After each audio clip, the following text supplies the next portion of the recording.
Hello, everyone, and welcome to A Balanced Life with Dr. Jacquie. As you know, I say this each and every week. This is my favorite day of the week, the time that we have to gather together, to sit and talk and have some amazing conversation and dialogue.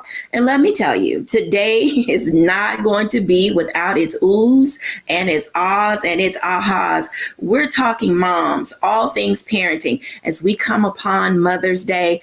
You know, I really do think about and cherish the relationship that I had with my mom. And I know, get your tissue, grab them. It's going to be a teary-eyed day for some of us. But, you know, in other moments, we'll just sit and talk and laugh because there's so many different kinds of moms. They're tiger moms. They're helicopter moms. There's will you stay out of my business moms. There's the you're too busy mom. There are just so many kinds of moms. And of course, we're going to celebrate those women in our spaces, our grandmothers, our aunties, our cousins, all of these women who are our surrogate moms. And oh, how we love them and the role that they play in each of our lives. So sit back, get ready for today's show on A Balanced Life as we talk about all things mommies.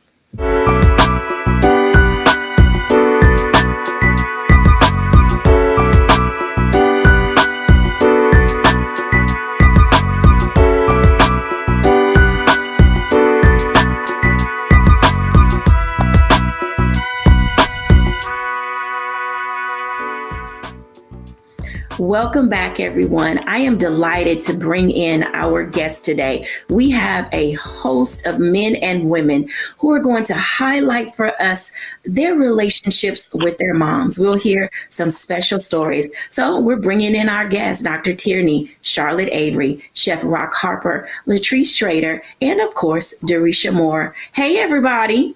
Hey. Oh my goodness. Now, let me just tell you, I get so tickled when I think about the relationship that I had with my mother. Now, my mom, for those of you who are out there may know, she passed in the summer of 2010. And it took me a while to get over it, but I'm in that space where I don't cry about it anymore. And I think that's a testament to the strength that my mom gave me. I literally tried to exemplify those principles. And as you are all thinking about the relationship that you have with your moms, I'm going to start with Charlotte Avery. She's a mom of 7 and she has an amazing mother as well. Charlotte, what are some of the things that you identify with as a mom that you got from your mom? Oh my goodness. So first of all, let me just say my mom is the best. She's like the best mom. She's the best grandma. She's wonderful. And so some of the things that I got from my mom are the fact that, you know, I'm a very playful mom.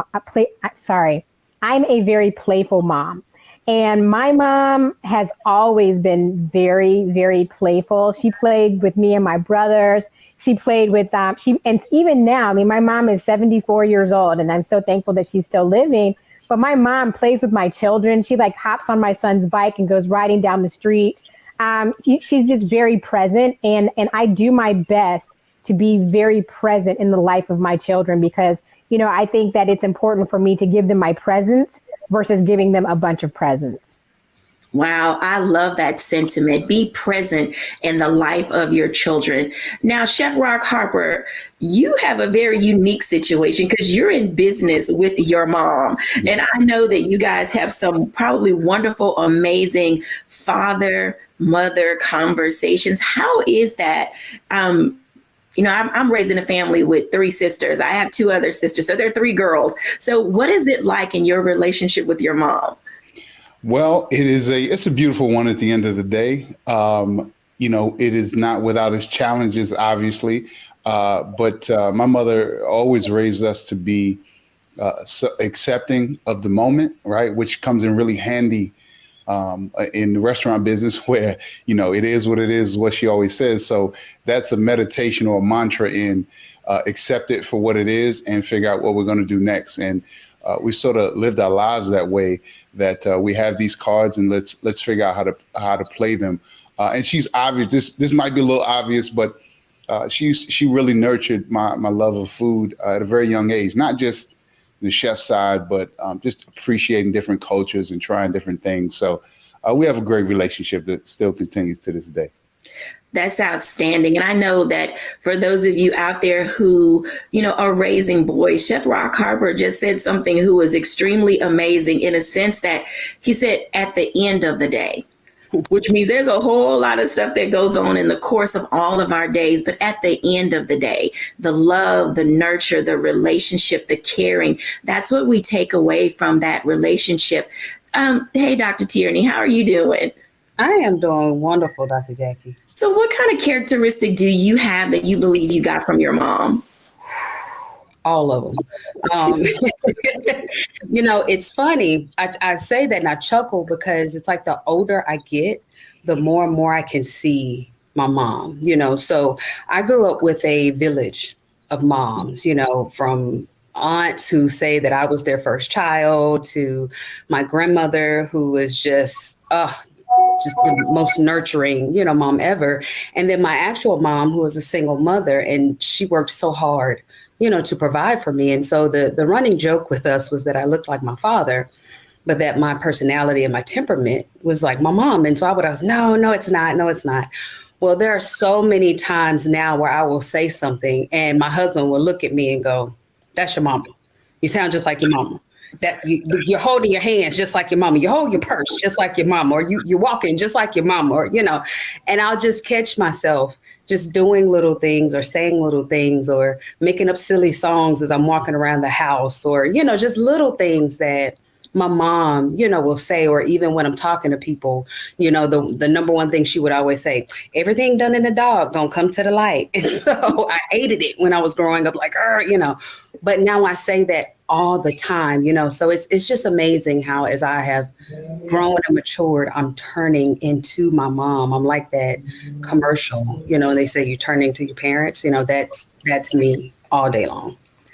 I can tell you that we probably all can identify in some of those ways. Now, we have two very special people joining us today, and I am always thrilled to talk to good people. And you guys know Jerisha Moore of ABCD and Company. And then we're also inviting today Latree Schrader into our space. And later on in the show, I'm going to have a one-on-one with each of them. But for now, I just want you to hear a little bit from Latree about her character traits that she believes she has from her mom.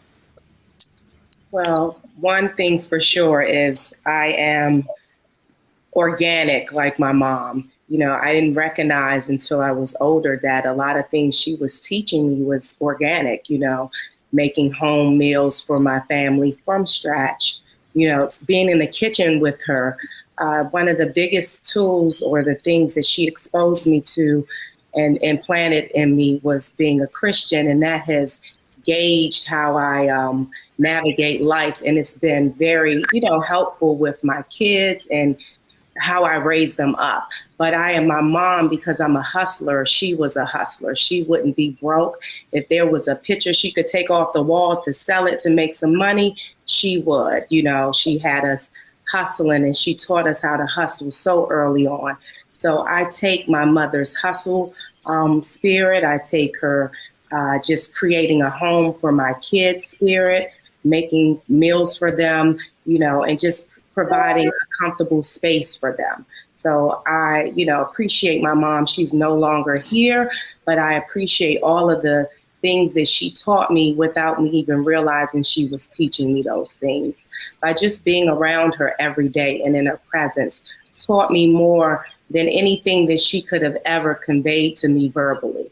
So I try to do the same thing with my children, just have them in my space because there's so much to learn just from being around, your mom or your parents that you can just pick up on without them communicating it. So I took those things from her. And I don't know if that was her thought pattern in doing those things, but I learned a lot from just being in her presence. I'll tell you, you said a word there because definitely more is caught than taught. Oftentimes we don't identify readily that we're modeling certain behaviors and actions and attitudes. And then all of a sudden you see your little person doing something that you did. And you're like, who taught that child that thing? And sure enough, we picked it up from some place, where they have seen us or other adults around them. Hey, Jerisha. Hey. How are you doing today? I am awesome and glad to be here. I am excited that you are here. Now, I know that I'm going to talk to you a little later on in the show and we'll get into some other things, but what are some of the character traits that you see as a young woman that you gleaned or that your mom taught you? So I would say for my mom and I, we are both extroverted. We love people. And I remember when I was younger and we would just walk around the neighborhood or we'd go somewhere and everyone knew her name. But the story around who she was is even more powerful. And that was of loyalty and the fact that she's always there for people. And so I really take that into my relationships. And I see I'm pretty much the same. You know, everywhere I go, my business partners always laugh because people come up to them and they say, "Hey, I know your firm," or "Hey, I know Dorisha. Is that your business partner?" And they're like, "Yeah, well, what about me?" So it's just hilarious to me how I've taken that spirit of influence. And I know that it's a God-given gift that I have from her, and that woo and that love for people. And so I really see the connectivity and how, you know, like one of our fellow panelists said, you walk around and you're with your parent, your mom, and you're experiencing what their life is like, and you never know how that same influence and that impact translates to yours as well. Absolutely. I hope, audience, that you are taking good notes and paying attention to what our guests have said today, because in this grand scheme of parenting, and, you know, there is no manual for motherhood. It's something that happens and then you sort of figure it out along the way. And then you learn how to take the training wheels off. When we come back after the break, I want to have a special one-on-one conversation with Latree Strader. You're going to learn a little bit more about who she is, what she's doing in her space, and how she's navigating not only being a mom, but being a force in this world. When we're back after the break.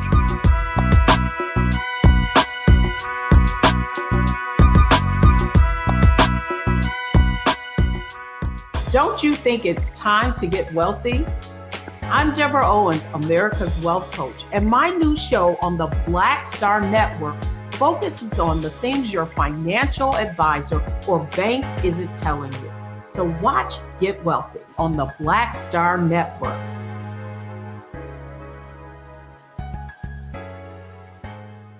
Pull up a chair, take your seat. The Black Tape with me, Dr. Greg Carr, here on the Black Star Network. Every week, we'll take a deeper dive into the world we're living in. Join the conversation only on the Black Star Network.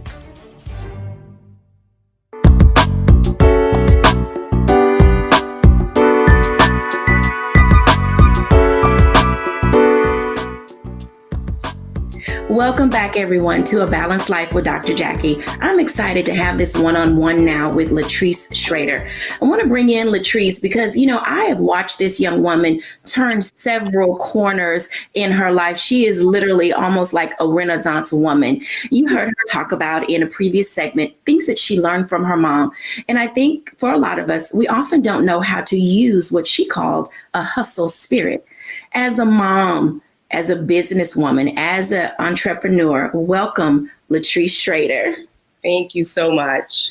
So tell our audience a little bit about yourself.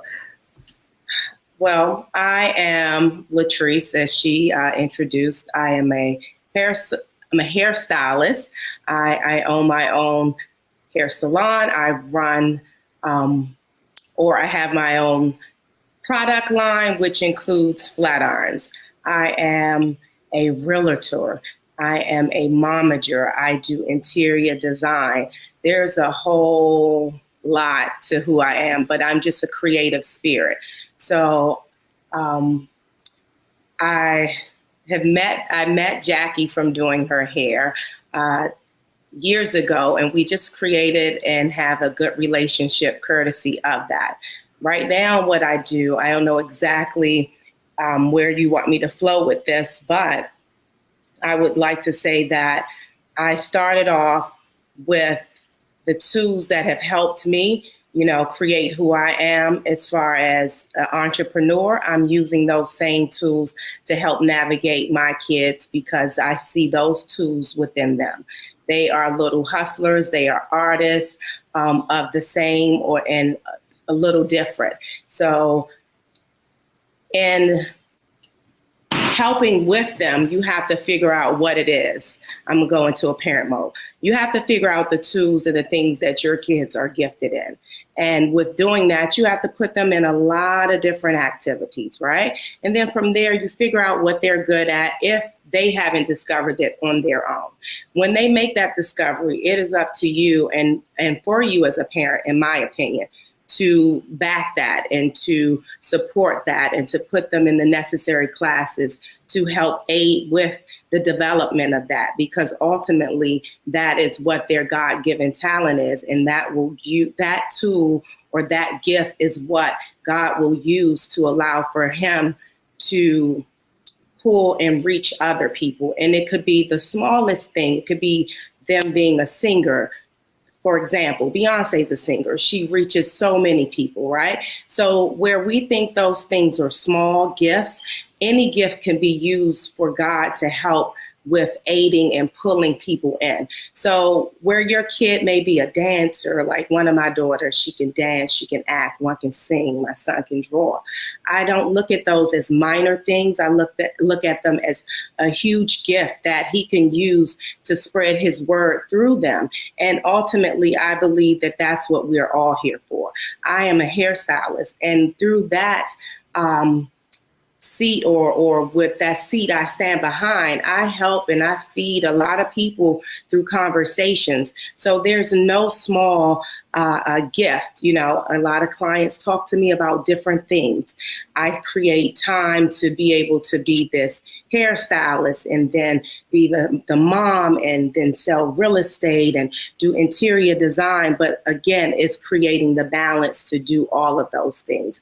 But you also, as I stated, have an obligation to figure out whatever it is that you're good at, that your kids are good at. And some of us get one gift, some get multiple gifts. And when you have those multiple gifts, it's for you to create the time.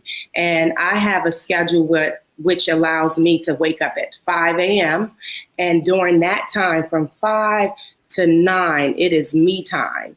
It is for me to fuel me, for me to continue to educate me, for me to read and get my workout in and do all of the things I need to do before I press play, to be the mom, to be the hairstylist, to be the real estate agent, to do the interior design stuff. So there is enough time. You just have to create a schedule to do these things. And so I think we owe it to ourselves to make sure that we create the time in every day to feed us, because otherwise we will deplete ourselves and we will just be operating in the spirit of helping others and not ourselves. And then you become drained and burnt out, and you don't want to ever get to that point. So I would say, in creating a balanced life, figure out that time where you can do 2 hours or an hour, that's all you can do, to just fuel and feed yourself so that you can continue to feed others and the world. Because if you're depleted, then how can you be used?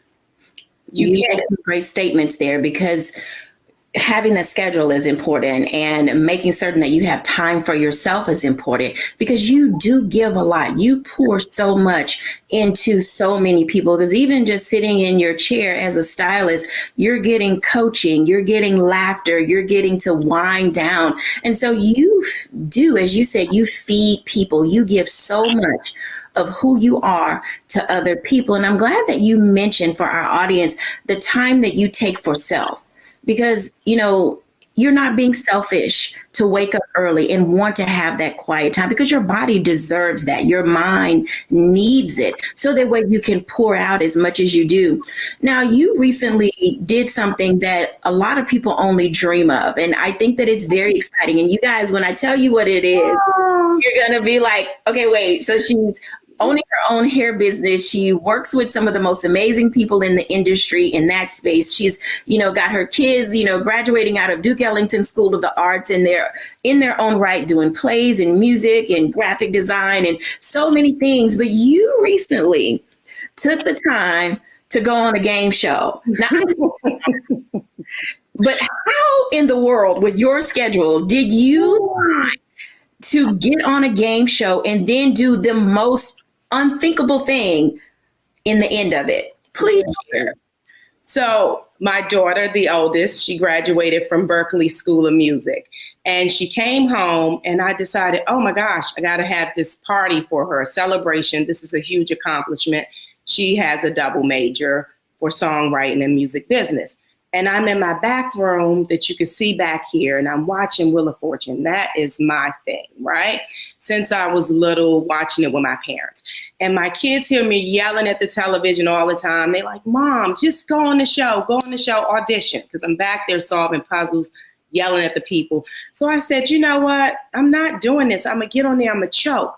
But my daughter comes down this night after her event for her graduation celebration. She says, Mom, audition. So I said, you know what? Whatever. Shortly after she said that, Pat came on and he said, now easier than ever to audition for Wheel of Fortune. And I said, okay, well, let's see, because that must be a sign. So shortly after, they put up a link. I go on to this link, which is wheeloffortune.com, I believe, from what I recall.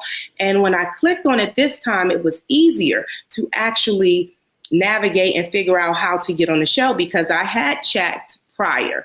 So when I looked, it said do a minute video. It said do the application. So I do this video with Snapchat because it put the filter on me, right? So I didn't have to get up and put any makeup on. It just didn't give me an excuse to not do it. So I recorded, I stopped at a minute, like spot on. So I uploaded that, put the application in, sent in my group chat to my kids that I had submitted. And maybe a couple of months later, my kids asked me, well, Mom, what happened? I said, I don't know, maybe they didn't pick me. A few weeks after that, my mom passed on August the 8th. So I celebrate her every August 8th. On, I believe, the 10th or the 11th, I received notification. Now I'm at a dinner with my girlfriends and I'm complaining to them that I have to call Comcast because my Wheel of Fortune segments are not recording on my DVR. So they think it's not that serious, but it's that big of a deal for me. The next day, which I believe is the 11th, I received an email stating that I had a Zoom audition for Wheel of Fortune. Congratulations. And I'm like, oh my gosh, wait a minute. They have selected me. I'm not out the window, right? I'm not out the loop. So I had that audition maybe 2 weeks prior, and it was an audition actually with another potential contestant, and we saw puzzles. We went in separate rooms. We had to do puzzles on our own. And from there, maybe a couple of weeks after that, I was selected, which was shocking for me because now I have to face all of these fears of, oh my gosh, if you get on there, you may choke, because I've seen people do it. And I know that they have to know these things and they're doing well at home, but it's the pressure of going on the show. So now I get this opportunity to go, and it's Secret Santa week. And I'm like, oh my gosh, that's a big week. So whatever I win on this show, a contestant can win, because now it's more pressure. I'm like, oh my gosh, I don't want to get the consolation prize of $1,000. So Latree, you got to bring your A game because you want someone else to be blessed at home. So I get the date, I fly out. With all the COVID stuff, it's a little extra stressful because you have to get the test to get out out of DC. Honestly, they wanted to make sure I didn't have COVID. Took it once I got there the day before the show. Now it's the morning of, but let me not speed past this portion. The day I took my COVID test for the show in LA, I met a lady named Peggy. My mom's nickname is Peggy. And for some reason, I was like, oh my gosh, this is like my mom being right here with me. And me and this lady, we kicked it off, and she brought me some comfort for some reason. And we talked, and in her conversation, I was unsure if I was going to go walk that day or if I was going to go back to the room and study and get more prepared, because I was nervous. I was so nervous. I've never been that nervous in my life. I was eating Tums. I've never eaten Tums. Went through a bottle of them in like 4 days because my stomach was flipping, and I thought that, I thought maybe I was lactose or something. I said, maybe it's the milk. I couldn't figure it out. But all along, it was the whole being selected for this show. So now that I'm on the show, it's the morning of, and I'm like, you got to do this, because all of the encouragement and all of the pushing and the backing that I have done for my kids, I couldn't be the one that backed out, right? And now my kids are rallying for me the way I rally for them. They're sending me text messages, Mom, you can do this, you got this, because they know I'm nervous, right? And I'm sitting there the whole time, like, you got to do this, because you got to show your kids that when the big stage and when those opportunities come, you have to be prepared. You have to face it, head on, and just go with it. And at the end of the day, I had to tell myself, God did not bring me here to embarrass me in front of a bunch of people, or to, not get the glory out of my presence of being here, because I'm this local, regular DC girl, come from DC public school. I've had some great highlights. I've, with my business and different things like that. But I'm like, out of all the people, and these people are talking in the waiting area about how long it took for them to get on the show. So I'm like, this is a blessing. There's a reason you're here, Latree. So I go on, and I said, it's game on. It's nothing you could do. You just gotta trust it, and you have to just keep yourself calm. And I did it. They said, action. And I started getting comfortable, and I was, did a couple of toss-ups and solved the first 2. And then it's time to spin, and I bankrupt 3 times. 3 times, which is throwing me off. So, and I'm so competitive. So now I have to still stay in faith, because I have to know that I already see myself in the winner's round. So in order for you to get there, you have to continue to pursue at a level of, I know that I'm supposed to be at the bonus round. And I kept going and kept going. And here we come. Here's the prize puzzle. And I land on the Express, which was the game changer, because now I don't have to touch the wheel at all, because the wheel is not my friend today, because I have 3 bankruptcies. And I totaled up maybe an extra $13,000 just for the letters and solving. And then I won the prize to Disney, a Disney vacation, which took that one round up to, I believe, about almost $20,000, which put me in the winner's seat, essentially. And so for someone to catch me, it could happen, but it was kind of unlikely, but I've seen it happen before. Now I get to the next puzzle. I do the pop-up. I'm really confident now. Now the other 2 come, the other young lady, she solves those. And here's the puzzle right before the bonus round. And I get there, and I have all the letters in front of me. This is being overconfident. And I read the puzzle, and I read it wrong. I have like every letter in the puzzle except for one. And I read it wrong. But that had to happen to me so that I can calm down. And when I got to the bonus round, this is how I knew it was all orchestrated by God. Prior that morning, the show starts prepping at around 7 a.m. I was speaking with someone in the audience. I don't know who it was, but I said, this is like the Super Bowl. I said, the kicker can kick the field goal for a regular game very easily.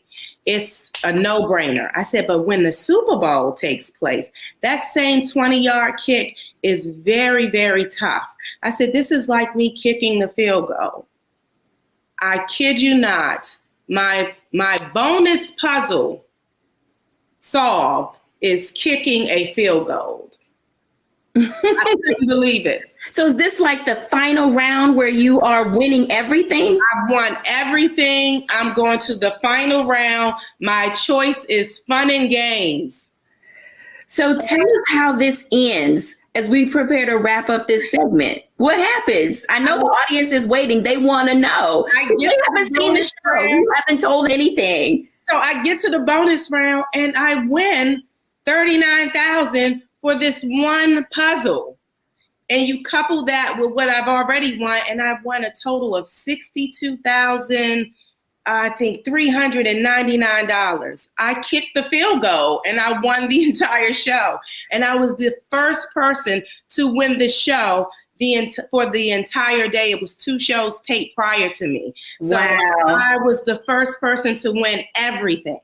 That's super exciting. I love the way that you've given us this story. As we prepare to go into our break, you not only won for yourself, but your tenacity and your determination and your understanding of puzzles also allowed you to win for someone else. And I think that a part of being an adult, being a mom, being a person who values life of other people, as you stated before, it gave you that extra push and that tenacity to say, I'm not just doing this for myself, but I get to bring another winner along with me so they can also have a gain.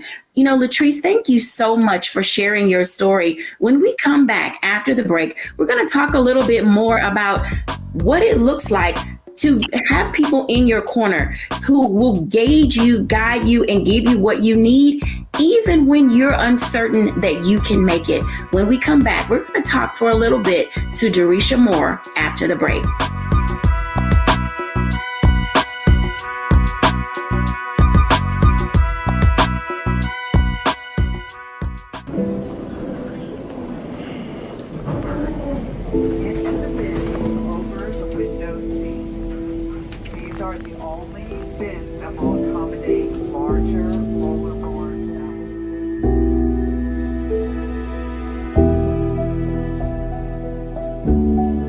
Put 10 in here? 10, and you don't come out till you die. And you eat him, you eat 10. Oh my God.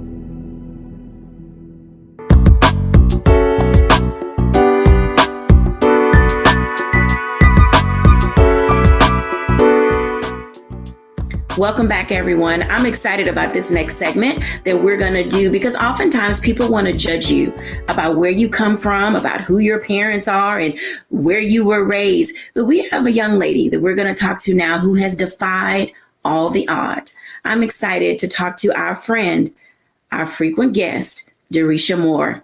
Hi, Derisha. Hey, hey. Let me just say, I'm very comfortable with the fact that you are comfortable with the questions that I'm going to ask you. Yep. Because you have a story that many people would have counted you out simply because of who your mom is.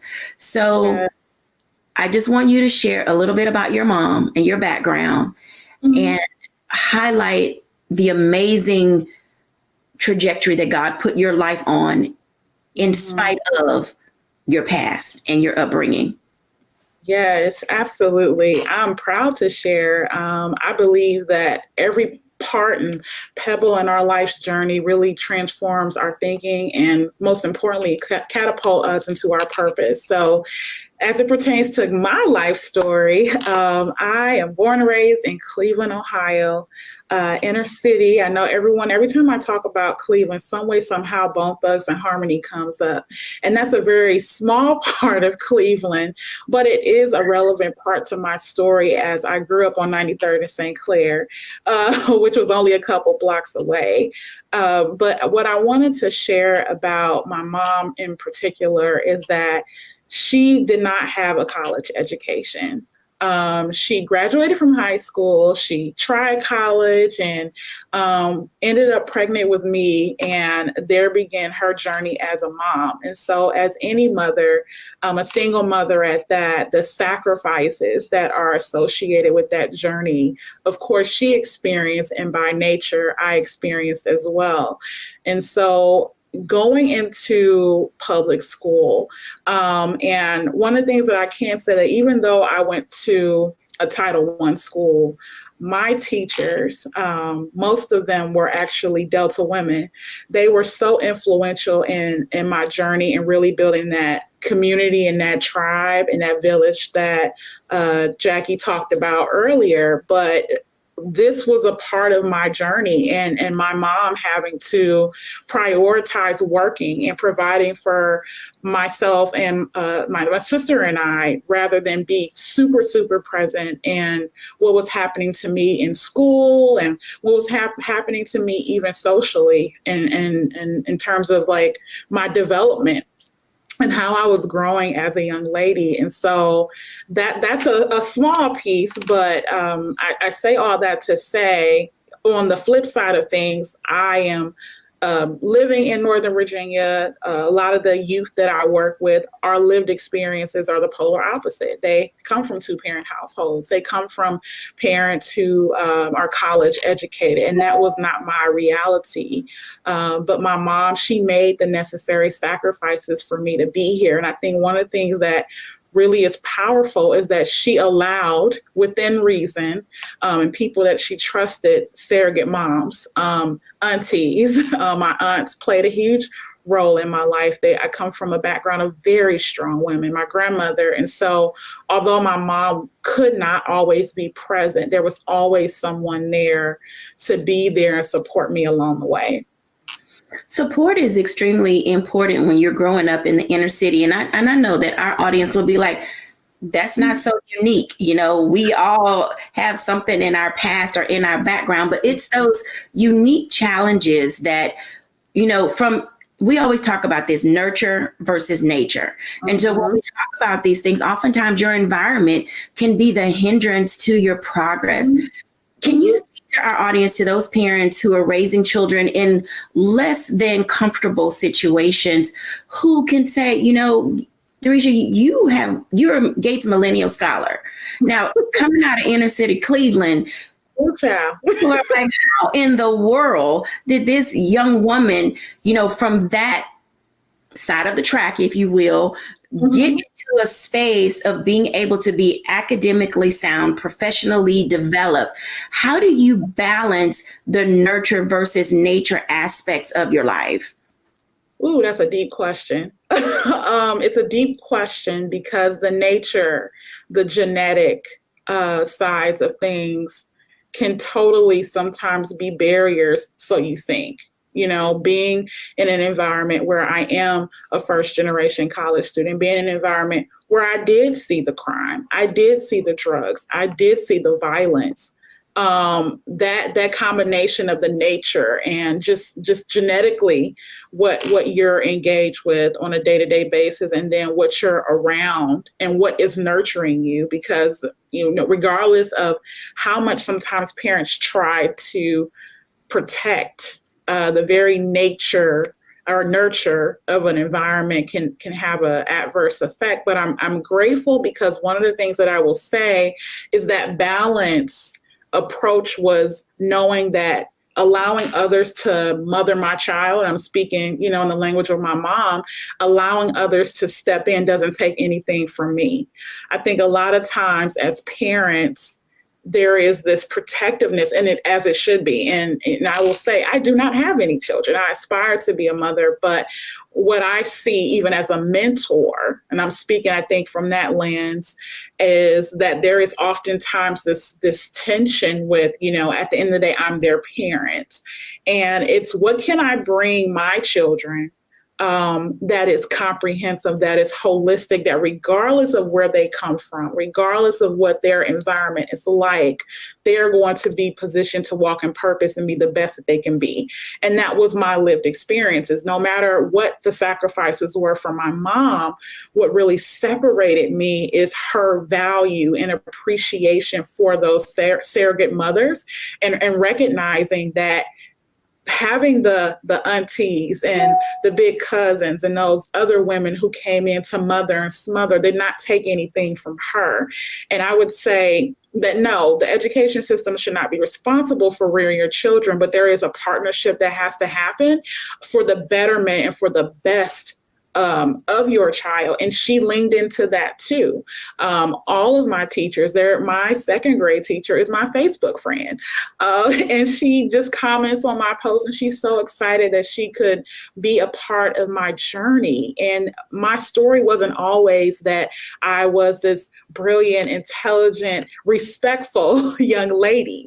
I went through a journey, a very rough journey. I was angry at periods of my life. I was frustrated at periods of my life, even envious. And I couldn't understand why God allowed me to experience such a different reality that even I experience now, and having to reconcile with that in my adulthood has been a journey. And it's been a journey that I've experienced with Jacquie, and she's just been amazing, a part of that surrogate mom community in terms of helping me see what I really need. And I think those lived experience, even for her, for Jacquie, is different than my mom, obviously. So I say all that to say that it's remembering that village is important. And just because you are biologically the parent, it does not take anything away to build, of course, a safe but comprehensive community that fills in the gaps.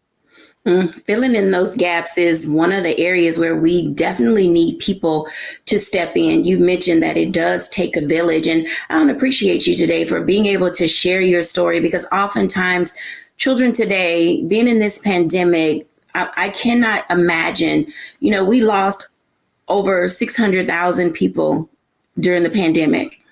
And with that being said, there are a host of children who are left motherless, fatherless, auntless, cousinless, grandmotherless. And so it takes all of us to come into this space now to have a desire to want to walk alongside another person.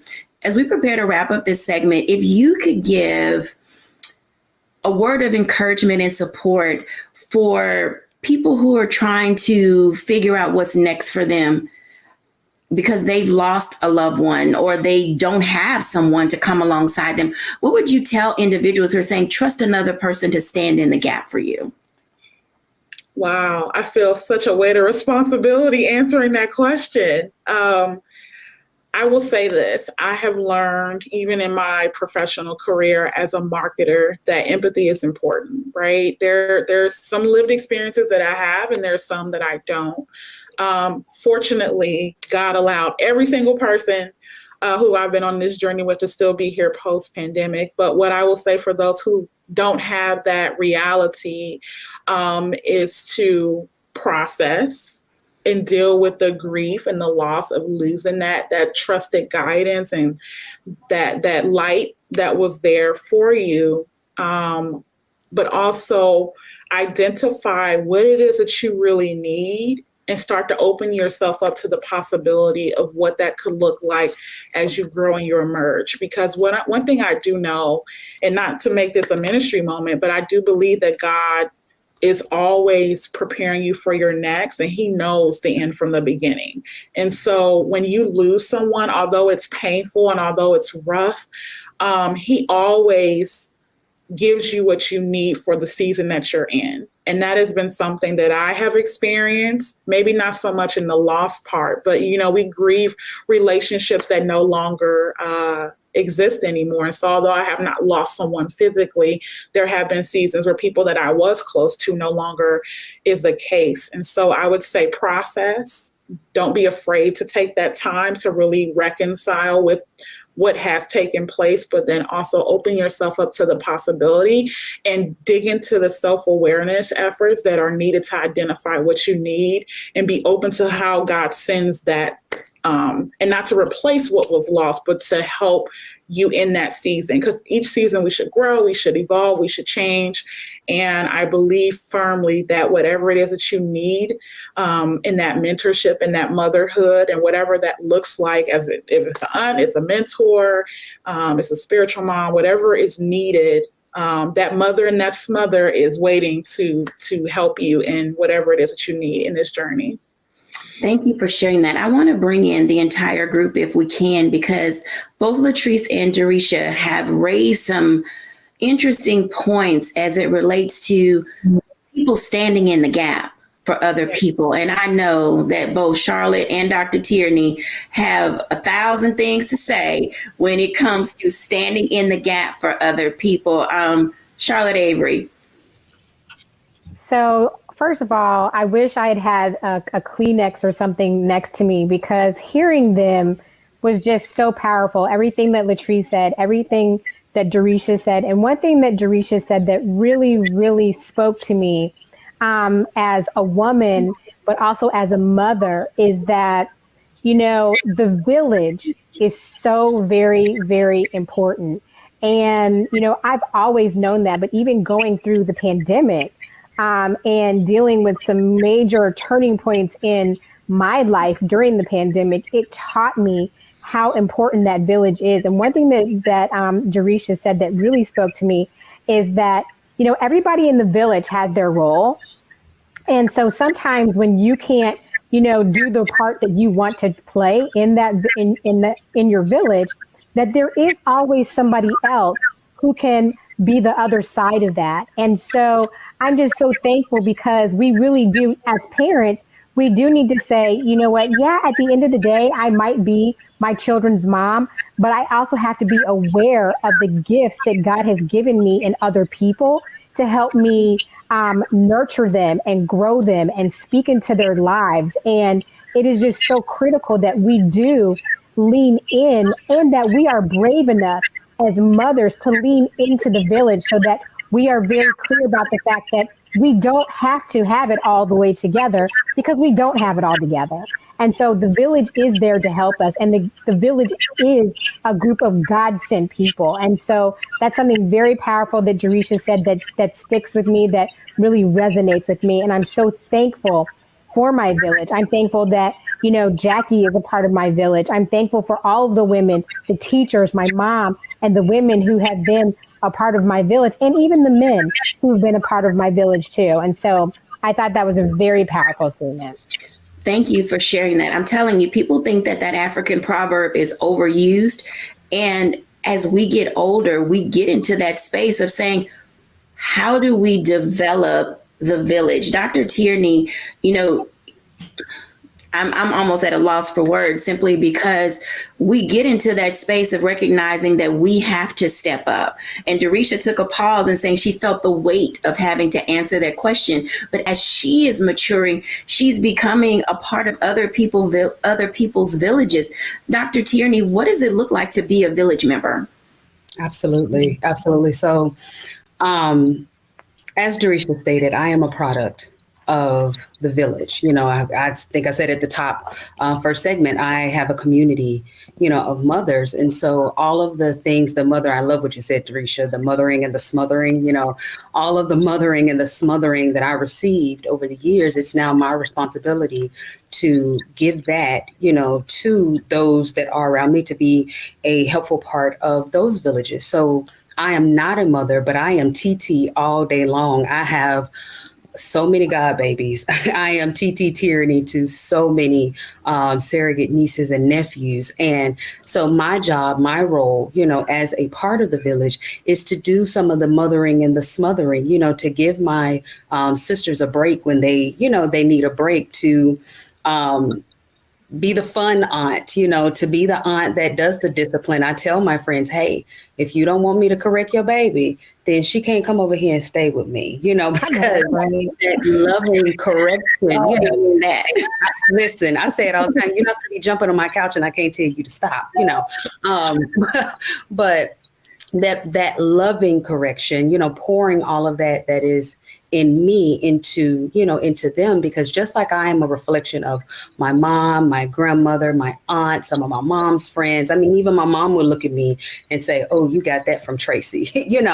I feel a responsibility to pour that into those that are around me, into those children that are around me, even if I don't have my own. And who knows, one day God may come down and say, "Hell, Tierney, you have been blessed and highly favored, and you're going to have a baby." I'm going to be calling Charlotte, Jackie, let me collect my village. I need my village, And so I just think in that case, it's just reciprocal in that way. Absolutely. I know that we're going to go to a break in a moment. I'm going to do my reflection at the end, but I need to ask Chef Rock, because for some of us, our grandmothers are no longer here, but you have a special relationship with the women in your life, and your grandmother is still with us, yes? No, she passed several years ago. Okay. I was wondering about that because of the relationship that you had with your mom. In that relationship that you had with your grandmother, how has she impacted you, or her life impacted you? Well, one of the things, as I'm just benefiting from all of this wisdom being shared today, and I've been blessed to have so many different mothers and to have been raised by a village in my life. And I'm grateful. That's one of the wonderful things about my mother, is that she did lean on the village and continues to do so today, even when I ask her to not pick up the phone. But one of the things that I wanted to point out that, talking about the village, my father died when I was very young, maybe around 4 or 5 years old. So my biological father was not there. And as I said earlier, the mantra is what it is, like full acceptance. And one of the things that I've come to appreciate more and more every year is that my mother never tried to be a father. She definitely was and is, strong and a hustler and held the family down for many years and put us through college. As a father, I'm just like, how did you do that? But she would put, whether it be deacons at church or people, uncles, she would put men in my life. And she told me, in no uncertain terms, that I'm not a man, and there's certain things that I need you to learn from men. So speaking about the village, I think that it goes. That is something that is truly phenomenal about my mother, is that she realized that there was something, as great as she was, there was something she could not give me. And she worked her best and did her best to put that in my life. And I'm grateful for it. Thank you, everyone, for sharing today your thoughts and tips. I know that our audience, when they watch this segment, as we, talk about what it means to have people in our life and in our space, we're celebrating moms, and when we come back after the break, I'm going to do my reflection and then wrap things up just a bit so that we can literally see how we are engaging everything that we need to do day to day. Today has been no shortage of an opportunity for us to gain tips and wisdom from not only our guests, but those to come. When we come back after the break, I'll share my reflections.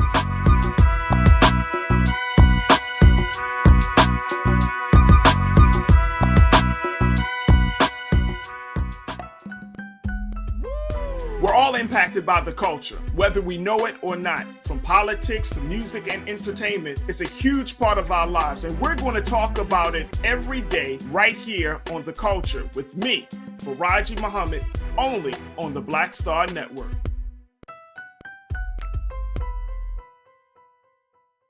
It's time to be smart.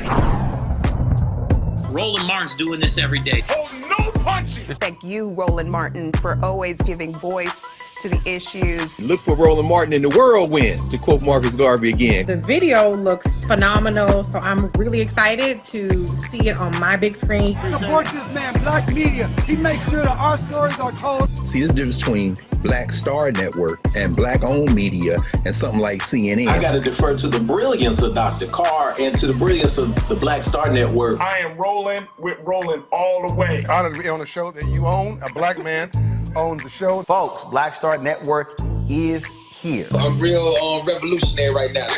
Roland was amazing on there. Hey, Black, I love y'all. I can't commend you enough about this platform that you've created for us to be able to share who we are, what we're doing in the world, and the impact that we're having. Let's be smart. Bring your eyeballs home. You can't be Black-owned media and be scared. You dig?